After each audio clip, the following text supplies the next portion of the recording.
नमस्कार प्रेक्षकांनो, ठरलं तर मग या मालिकेच्या येणाऱ्या भागामध्ये जबरदस्त असा ट्विस्ट येणार आहे. तर प्रेक्षकांनो, इथे अर्जुनने कोर्टामध्ये मोठ्या पुराव्यानिशी मधुभाऊंना निर्दोष सिद्ध करत इथे महिपती आणि प्रिया या दोघांना पाठवले जेलमध्ये. त्याचबरोबर प्रेक्षकांनो, इथे अर्जुनने आता प्रेस कॉन्फरन्स घेत दामिनीवरती अब्रू नुकसानीचा इथे आता गुन्हा दाखल करत दामिनीची 6 महिन्यांसाठी सनद केली रद्द. तर प्रेक्षकांनो, येणाऱ्या भागामध्ये कशा पद्धतीने अर्जुन इथे मधुभाऊंच्या बाजूने पुरावे गोळा करणार आहे आणि कशा पद्धतीने इथे आता दामिनीच्या प्लॅनमध्ये तिला आणि महिपतला इथे अडकवण्याचा प्लॅन करणार आहे, ते आता येणाऱ्या भागामध्ये कशा पद्धतीने गोष्टी घडत जाणार, उलगडत जाणार, आपण सविस्तरपणे बघूया. तर प्रेक्षकांनो, आपण बघितलं की इथे अर्जुन आता मधुभाऊंची केस इथे जीवाचं रान करून लढत आहे. अर्जुनला इथे मागे खेचण्याचा महिपतने खूप प्रयत्न केला. त्यासाठी त्याने विकत साक्षीदार घेतले, पुरावे घेतले, पण तरीसुद्धा अर्जुनने हार मानली नाही आणि मधुभाऊंची केस सोडलीसुद्धा नाही. आणि इथे मधुभाऊंना त्याने जामिनावरती का होईना पण बाहेरसुद्धा काढले. त्याचबरोबर प्रेक्षकांनो, इथे आता दामिनी देशमुख आणि महिपत शिखरे आपल्या हातातून केस आता सुटत चालले हे दामिनीच्या लक्षात आल्यानंतर अर्जुनची केस खूपच जास्त स्ट्रॉंग आहे आणि आपली केस पूर्णपणे वीक, कारण ती खोट्याची केस आहे आणि अर्जुनची बाजू ही सत्याची आहे. त्याच्यामुळे इथे अर्जुन जे काही पुरावे सादर करतो, जे काही इथे साक्षीदार उभे करतो, ते सगळे खरे असतात, खऱ्याच्या बाजूचे असतात. अर्जुन सत्याची कास धरत मधुभाऊंची केस कोर्टामध्ये लढत आहे गेली 2-2.5 वर्ष. आणि इथे आता महिपतचा जेवढा वकील आहे, आता इथे दामिनी देशमुख ही महिपतची 3री किंवा 4थी वकील आहे. आपल्या मुलीला सोडवण्यासाठी तो इथे हवे तेवढे वकील, हवे तेवढा पैसा खर्च करून विकत घेत असतो. आणि इथे आता दरवेळेला केस वीक झाल्यानंतर तो वकील बाजूला गेला की तो दुसरा वकील घेत असतो. आता दामिनी देशमुख आलेली आहे, पण दामिनी देशमुखसुद्धा हार मानायला तयार नाही. आता तिला माहिती आहे की त्यांची केस पूर्णपणे वीक आहे आणि खोट्याची आहे. खोट्याची कास धरत ते लोक पुढे जाण्याचा प्रयत्न करत आहेत, पण खोटं हे शेवटीला खोटं असल्यामुळे ते मागच राहते. त्यामुळे इथे अर्जुनने मागच्या हेअरिंगला प्रिया आणि साक्षी या दोघींची मैत्री किती घट्ट आहे याचे पुरावे दिलेले असतात. त्याच्यामुळे प्रिया साक्षीला वाचवण्यासाठी मधुभाऊंच्या विरोधामध्ये खोटी साक्ष देऊच शकते हे अर्जुनने आता सगळ्यांच्या समोर आणून दिलेलं असतं. त्यामुळे प्रेक्षकांनो, इथे दामिनी आता पूर्णपणे हादरलेली असते आणि म्हणूनच तिने आता एक नवीन मार्ग निवडलेला असतो, तो सुद्धा चुकीचा. तर इथे आता हरीश काकांना ज्या वेळेला महिपत शिखरेने मारून इथे वात्सल्य आश्रमाच्या बाजूलाच मातीत पुरण्यात आलं होतं, आता इकडे दामिनी देशमुखला ही गोष्ट कळल्यानंतर आश्रमाच्या बाजूला एक आता नवीन मृतदेह सापडल्यानंतर तो मृतदेह कुणाचा आहे याची न्यूज होईल आणि त्याचबरोबर तो खूनसुद्धा मधुभाऊंनीच केला आहे असं आपण आता सगळ्या न्यूज चॅनलला सांगायचं. त्यासाठी आपण खोटे खोटे इंटरव्ह्यूज द्यायचे आणि ते मोबाईलवरती व्हायरल करायचे. मोबाईलवरती एखादी गोष्ट व्हायरल झाल्यानंतर इथे तीच खरी आहे की काय असा लोकांचा गैरसमज होतो आणि त्यामुळे इथे मधुकर पाटील यांची केस वीक होईल, अर्जुन डिस्ट्रॅक्ट होईल असं आता दामिनीला वाटत असतं. आणि त्यामुळे महिपतने सांगितल्यानंतर दामिनी लगेचच म्हणते की आपल्याला पोलिसांपर्यंत ही माहिती पोचवावी लागेल की वात्सल्य आश्रमाच्या बाजूला एक मृतदेह आहे आणि तो सुद्धा मातीत पुरलेला आहे. आणि तेच होतं प्रेक्षकांनो, मृतदेह सापडतो पण तो पूर्णपणे सडून नष्ट झालेला असतो, संपूर्णपणे नष्ट होऊन सांगाडा उरलेला असतो. आणि आता तो पूर्णपणे टेस्टिंगला जातो की हा मृतदेह कधीचा आहे, ती स्त्री आहे की पुरुष आहे, त्याचबरोबर किती वर्ष तो मृतदेह मातीमध्ये पुरून ठेवला असेल, या सगळ्याची आता चाचणी होणार असते. आणि प्रेक्षकांनो, त्याचे रिपोर्टसुद्धा येणार असतात. पण इथे आता हरीश काकांचा चेहरासुद्धा आता इथे फिशर रिकन्स्ट्रक्शनसाठी गेलेला असतो. तर इथे हरीश काकांचा चेहरा आता टेक्नॉलॉजीच्या आधारे पूर्णपणे जरी तो सांगाडा झाला असला तरीसुद्धा कानाची पोझिशन, नाकाची पोझिशन, हनुवटी हा सगळं आता टेक्नॉलॉजीच्या आधारे हे आता पूर्ण निर्मित केलं जातात, पुन्हा ते निर्मित केले जातात. आणि मग तो चेहरा नेमका कुणाचा आहे, तो मृतदेह कुणाचा आहे याची ओळख पटवून दिली जाते. तेव्हा इथे अर्जुनने आता सायलीला सांगितलेलं असतं की तुम्ही अजिबात काळजी करू नका. दामिनी देशमुख आणि महिपत मधुभाऊंना या प्रकरणामध्ये अडकवण्याचा प्रयत्न करतायत. पण आता तो मृतदेह कुणाचा आहे हे आपल्याला ओळखायला जायचं आहे उद्या. मी कोर्टाकडून परवानगी घेतली आहे. तुम्ही आय विटनेस म्हणून तिथे यायचं आहे, कारण तो मृतदेह कुणाचा आहे याची ओळख पटवून घेण्यासाठी. कारण तो जर आश्रमामधील कोणी व्यक्ती असेल तर तुम्ही त्याला लगेच ओळखाल.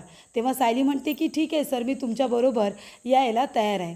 तेव्हा इथे आता टेक्नॉलॉजीच्या आधारे पुन्हा एकदा तो चेहरा कुणाचा आहे हे ओळखण्यासाठी सायली, अर्जुन, चैतन्य ते आता ठिकाणी गेलेले असतात. तेव्हा प्रेक्षकांनो, इथे आता हरीश काकांचा तो चेहरा आहे हे आता सायलीच्या लक्षात येतं आणि सायली हे अर्जुनला सांगते की हे तर हरीश काका आहेत. तो मृतदेह हरीश काकांचा आहे सायलीला कळल्यानंतर सायली खूपच जास्त इमोशनल होते. ते अर्जुनला म्हणत असते की हरीश काका खरंच खूप चांगले होते. त्यांनी मधुभाऊंच्या विरोधात साक्ष दिली. मला तर वाटतं महिपत आणि प्रिया यांनी त्यांना धमकीच दिली असेल आणि म्हणूनच त्यांनी घाबरून मधुभाऊंच्या विरोधात साक्ष दिली असेल. नंतर ते कसेही वागले असले तरी आधी हरीश काका मधुभाऊंच्या अगदी जवळचे होते, खूपच जवळचे, अगदी भावाप्रमाणे एकमेकांना ते मानत होते. तेव्हा इथे सायली आता रडत असते. अर्जुन म्हणतो, मिसेस सायली तुम्ही रडू नका. ती डेथ बॉडी जर हरीश काकाची असेल ना, तर या मृतदेहाबरोबर मधुभाऊंचं जे काही नाव जोडलं जातं आहे ना, ते पूर्णपणे चुकीचं आहे. कारण मधुभाऊनं जेव्हा अरेस्ट केली होती त्यानंतरला कोर्टामध्ये मधुभाऊंच्या विरोधामध्ये हरीश काकांनी साक्ष दिली होती, म्हणजे महिपतच्या बाजूने साक्ष दिली होती आणि त्याच्यानंतरला मधुभाऊ तर जेलमध्ये होते. मग आता हरीशला मारणारा व्यक्ती कोण, तर तो दुसरा तिसरा कुणी नसून महिपत शिखरे आहे. तर इथे प्रियाच्या मदतीने हरीश काकांचा पत्ता शोधत महिपतनेच त्यांचा खून केलेला आहे. कारण पुढे जाऊन इथे मधुभाऊंचे उपकार लक्षात आल्यानंतर हरीश काकांनी जर मधुभाऊंच्या बाजूने साक्ष दिली तर खूप मोठ्या प्रॉब्लेममध्ये साक्ष आणि महिपत येऊ शकतात हे महिपतला माहिती होतं आणि म्हणूनच त्याने हरीशला मारला असेल असं अर्जुन म्हणतो. तेव्हा अर्जुन म्हणतो, मिसेस सायली हरीशचे कोणी मित्र वगैरे आहेत का, तुम्हाला माहिती आहे? तेव्हा इथे सायली म्हणते, हो, हरीश काकांचा एक जवळचा मित्र होता, तो मला माहिती आहे. तेव्हा अर्जुन म्हणतो, तो साधारणपणे कुठे राहतो, तुला काही माहिती आहे का? तेव्हा सायली म्हणते, हो, ते एका चाळीमध्ये राहतात, आपण त्या ठिकाणी त्यांना भेटायला जाऊ शकतो. तेव्हा इथे अर्जुन म्हणतो की मिसेस सायली, इथे आता हरीशच्या मित्राला त्याचा मित्र जिवंत आहे की नाही हे तरी माहिती आहे की नाही, आधी आपण ते विचारून घेऊया. लगेच सांगू नका की हरीश आता जिवंत नाही आहे म्हणून. तेव्हा सायली म्हणते की ठीक आहे. तेव्हा अर्जुनला आता वेगवेगळे क्ल्यू हे मिळत आहेत का ते बघायचे असतात. त्यानंतर इथे सायली, अर्जुन आधी घरी येतात आणि घरी येण्याच्या आधी इथे प्रियाने मधुभाऊंना घरातून जायला सांगितलेलं असतं. इथे आता प्रिया मधुभाऊंना म्हणते की मधुभाऊ, अहो तुमच्या इथे राहिल्यामुळे पोलीस घरामध्ये येत आहेत, ह्या लोकांना तुमच्यामुळे त्रास होतो आहे, मग तुम्ही इथे का राहताय हो? तुमच्यामुळे इथे लोकांना जर त्रास होत असेल, तुमच्या 2-2 मुली या घरामध्ये सुना म्हणून आहेत, तुमच्यामुळे जर आम्हाला काही त्रास झाला तर तुम्हाला चालेल का? सायलीला किती काय ऐकावं लागतं तुमच्यामुळे. अहो तिला तर तुमच्या टेन्शनने चक्कर आली होती. तुम्हीच म्हणता ना की मुलीच्या सासरचं पाणीसुद्धा प्यायचं नसतं म्हणून बापाने. मग आता तुम्ही तर किती दिवस झाले इथेच राहताय, का राहता तुम्ही जायचं नाही इथून. एवढं सगळं घडल्यानंतर मला तर वाटलं होतं की तुम्ही गेला असाल. तेव्हा मधुभाऊ म्हणतात की मी तर जाणारच होतो गं, पण इथे सायली आणि जावई बापू काही ऐकायला तयार नाही. तेव्हा प्रिया म्हणते, अहो ते दोघेजणं ठीक तुम्हाला इथे राहायला सांगतील, पण तुम्ही कशाला राहताय, तुम्ही जा ना इथून. तेव्हा इथे आता प्रियाने मधुभाऊंना इथे आता खूपच जास्त प्रेशराईज केलेलं असतं की इथे राहू नका, तुमच्यामुळे घरामध्ये खूपच जास्त भांडण होतं आहे. कल्पना आई, त्याचबरोबर पूर्ण आजी, बाबा, सगळ्यांनाच तुमच्यामुळे मनस्ताप होतो आहे. तुमच्यामुळे इथे पोलीस येत आहेत. अहो 2-2 खुनाचे आरोप आहेत तुमच्यावरती आणि तुमच्यामुळे जर इथे सायलीला त्रास झाला तर तुम्हाला चालणार आहे का? तेव्हा मधुभाऊ म्हणतात की नाही, मला हे अजिबात चालणार नाही आहे. त्यानंतर प्रेक्षकांनो, इथे आता अर्जुन आणि सायली दोघेजणं घरी येतात. तेव्हा इथे केसमध्ये डेव्हलपमेंट आहे. तो मृतदेह दुसरा तिसरा कुणाचं नसून इथे आता हरीश काकांचा आहे. ही गोष्ट सायली आणि अर्जुन मधुभाऊंना सांगायला आलेले असतात. या केसजवळ तुमचा काही संबंध लागणार नाही आहे, कारण तेव्हा तर तुम्ही अरेस्ट होता, तुम्हाला अटक झाली होती. मग बाहेर इथे हरीश काकांना तुम्ही कसं काय मारू शकता? आता खूप सारे पुरावे अर्जुनकडे असतात मधुभाऊंना निर्दोष सिद्ध करण्यासाठी. त्यामुळे ही आनंदाची बातमी अर्जुन आता मधुभाऊंना घरी सांगायला येतो. तेव्हा मधुभाऊ आपल्या रूममध्ये नसतात. तेव्हा सायली म्हणते, मधुभाऊ कुठे गेले? बाथरूममध्ये चेक केलं जातं, घरामध्ये सगळीकडे चेक केलं जातं, पण मधुभाऊ काही सापडत नाही. अर्जुन म्हणतो मधुभाऊ कुठे गेले असतील. सायली म्हणते त्यांना माहिती आहे त्यांना बाहेर पडायचं नाही आहे, त्यांच्या जीवाला धोका आहे आणि आपल्याला विचारल्याशिवाय मधुभाऊ बाहेर पडणारसुद्धा नाही. मग ते कुठे गेले असतील. तेव्हा सायली बाहेर येते आणि म्हणत असते विमलताई मधुभाऊ कुठे आहेत. तेव्हा विमल म्हणते सायलीताई मला पण नाही माहिती. तुम्ही सांगितलं होतं ना की नाश्ता घेऊन रूममध्ये जा म्हणून. मी नाश्ता घेऊन गेले होते पण मधुभाऊ तर त्यांच्या रूममध्ये नव्हतेच. तेव्हा इथे सायलीला आता खूपच जास्त काळजी वाटते. सायली म्हणत असते मग मधुभाऊ गेले तरी कुठे. तेव्हा इथे विमल म्हणत असते सायलीताई तुम्ही गेलात ना त्यानंतर तन्वीताई मधुभाऊंच्या रूममध्ये गेल्या होत्या आणि त्यानंतरला त्या रूममधून खूपच जास्त रागाने बाहेर आल्या आणि थोड्या वेळानंतर मी मधुभाऊंसाठी नाश्ता घेऊन गेले तर मधुभाऊ त्यांच्या खोलीमध्ये नव्हते. तेव्हा इथे अर्जुन सायलीला कळतं की प्रियानेच इथे मधुभाऊंना जायला सांगितलं असेल. तेव्हा इथे आता लगेचच सायली आणि अर्जुन दोघेजणं मधुभाऊंना शोधायला बाहेर पडतात. तेव्हा मधुभाऊ एका झाडाखाली बसलेले असतात. ते कुठेही जात नाही, ते कुसुमताईकडे सुद्धा जात नाही. एका झाडाखाली ते आता मंदिराच्या जवळ बसलेले असतात. तेव्हा इथे सायली अर्जुन धावत पळत मधुभाऊंकडे जातात आणि मधुभाऊंना घरी घेऊन येतात. सायली म्हणत असते की मधुभाऊ तुम्ही का घरातून निघून आलात. तेव्हा मधुभाऊ म्हणतात की माझ्यामुळे तुम्हाला सगळ्यांना खूप त्रास होतोय. आता त्या घरामध्ये मी राहणार नाही. माझ्यामुळे तुम्हाला मनस्ताप झाला. तेव्हा इथे सायली म्हणते असं काही नाही आहे मधुभाऊ. आणि मग इथे अर्जुन मधुभाऊंना घरी घेऊन येतो आणि तेव्हा इथे सगळ्यांच्या समोर विचारतो की मधुभाऊ इथे राहत आहेत म्हणून तुम्हाला कुणाला अडचण होते का ते मला सांगा. तेव्हा इथे प्रताप काका म्हणत असतात अर्जुन हे बघ आम्हाला कुणाला त्यांचा त्रास होत नाही आहे. हे बघ मधुभाऊ जर गुन्हेगार असते तर तू त्यांची केस कधीच घेतली नसतीस. मधुभाऊंवरती हे जे काही आरोप होत आहेत ना कशावरून हे खोटे नसतील. आम्ही या गोष्टीचा सुद्धा विचार करतो आहे. त्याच्यामुळे मधुभाऊ इथे राहिले तर आम्हाला काही त्रास होत नाही आहे, पण काही लोक आहेत त्यांना त्रास होतो आहे. तेव्हा अर्जुन म्हणतो की तन्वी तू मधुभाऊंना घरातून जायला प्रेशराईज केलंस. तुझ्यामुळेच मधुभाऊ इथून निघून गेले. आता पुन्हा जर तू मधुभाऊंना काही बोललीस किंवा तुझ्यामुळे ते घरातून निघून गेले तर मात्र मी तुला या घरामधून काढायला मला 2 मिनटंसुद्धा लागणार नाही. मी आत्ताच तुला सांगतोय. मधुभाऊंचं जर काही बरं वाईट झालं असतं ना तर मी तुला जेलमध्ये टाकलं असतं. कळतंय का तुला. मधुभाऊंच्या जीवाला धोका आहे. तो महिपत मधुभाऊंना शोधतोय त्यांना मारण्यासाठी आणि जर त्याच्या माणसाने मधुभाऊंना पकडलं असतं आणि त्यांना जर काही केलं असतं तर एवढं 2-2.5 वर्ष मी मधुभाऊंसाठी इथे जीवाचं रान करतोय. त्यांना इथे निर्दोष सिद्ध करण्यासाठी काय झालं असतं त्याचं. तेव्हा अर्जुन म्हणतो की यापुढे जर तू मधुभाऊंना या घरातून जायला सांगितलंस तर माझ्यापेक्षा वाईट कुणी नसेल तन्वी. तेव्हा प्रताप काका म्हणतात तन्वी मी तुला आधीसुद्धा सांगितलं होतं की मधुभाऊंवरती जे काही आरोप झालेत ते खोटेही असू शकतात. आम्हाला काही अडचण नाही आहे. मधुभाऊ इथे राहिले तर ते बिचारे त्यांच्या रूममधून सुद्धा बाहेर पडत नाही. मग तू का त्यांना इथून जायला सांगितलंस. तेव्हा इथे आता प्रियाची चांगली बोलती बंद केलेली असते आणि तिला इथे तोंडावरती पाडलेलं असतं.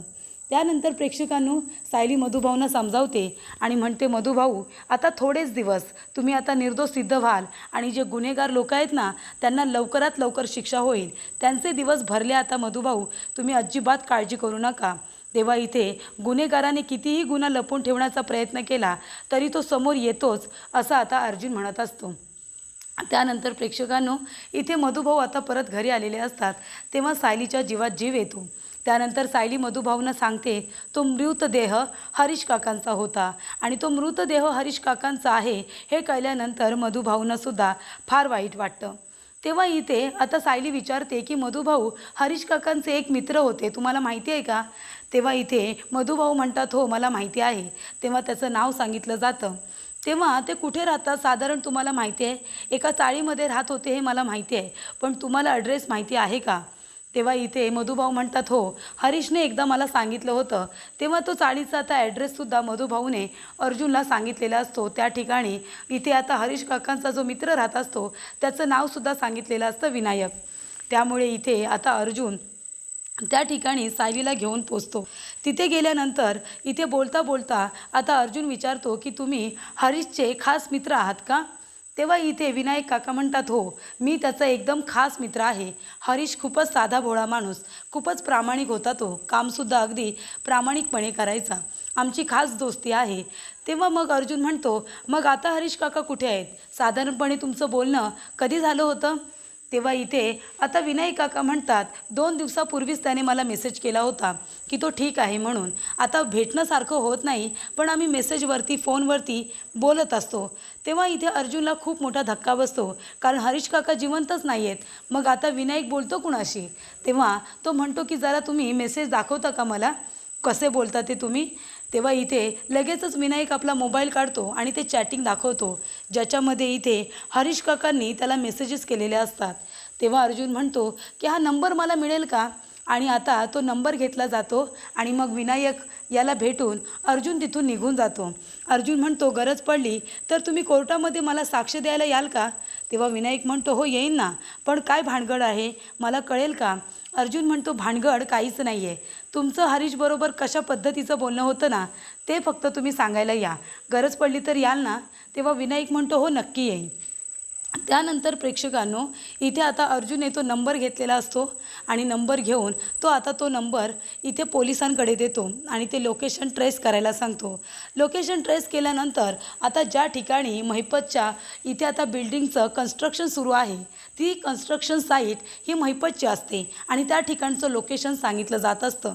आणि इथे महिपतचा माणूस हरीश काकांचा आता मोबाईल वापरत त्याच्या मोबाईलवरून इथे त्यांच्या मित्राबरोबर चॅटिंग वगैरे करत असतो. कारण हरीश काकांना मारल्यानंतर तो मोबाईल इथे महिपतने त्याच्या जवळ काम करणाऱ्या एका माणसाला तो दिलेला असतो. आणि तेव्हा इथे हरीश काकांचे मित्र जेव्हा त्याला मेसेज करत असतात, तेव्हा हरीश म्हणून तो माणूस त्यांना मेसेज करत असतो. तेव्हा इथे अर्जुनने त्या माणसाला आता बरोबर पकडलेलं असतं. त्यानंतर आता कोर्टाची हेअरिंग असते आणि सगळा आळ इथे आता मधुभाऊंवरती आलेला असतो. लोकांनाही वाटत असतं की तो खूनसुद्धा मधुभाऊनेच केला आहे. त्यानंतर प्रेक्षकांनो दामिनी देशमुखने जे काही इंटरव्ह्यूज दिलेले असतात, त्याच्यामध्ये कुठल्याही गोष्टीची शहानिशा न करत ती म्हणालेली असते की हा मृत्यूसुद्धा जो झालेला आहे, कशावरून त्याचा खून, त्या व्यक्तीचा खून मधुभाऊंनी केला नसेल, तो खूनसुद्धा मधुभाऊंनीच केलेला आहे, असं ती सारखं म्हणत असते. तेव्हा अर्जुन आता कोर्टामध्ये म्हणत असतो की हरीशचा मृत्यू झाला, जेव्हा त्याचा खून झाला आणि त्याला वात्सल्य आश्रमाच्या इथे पुण्यात आलं, तेव्हाची तारीख तुम्ही बघा. तेव्हा जी तारीख आता सांगितलेली असते आणि ज्या वेळेला इथे मधुभाऊ जेलमध्ये होते, त्यांच्या विरोधामध्ये हरीशने साक्ष दिली होती महिपतच्या बाजूने. आणि त्यानंतर हरीश काकांचा काही पत्ता लागला नाही. त्यांच्या राहत्या घरी मी चौकशी करण्यासाठी गेलो होतो, तेव्हा आजूबाजूच्या लोकांनी सांगितलं की हरीश काका त्यांच्या गावी निघून गेलेले आहेत. पण ते त्यांच्या गावीसुद्धा गेले नव्हते.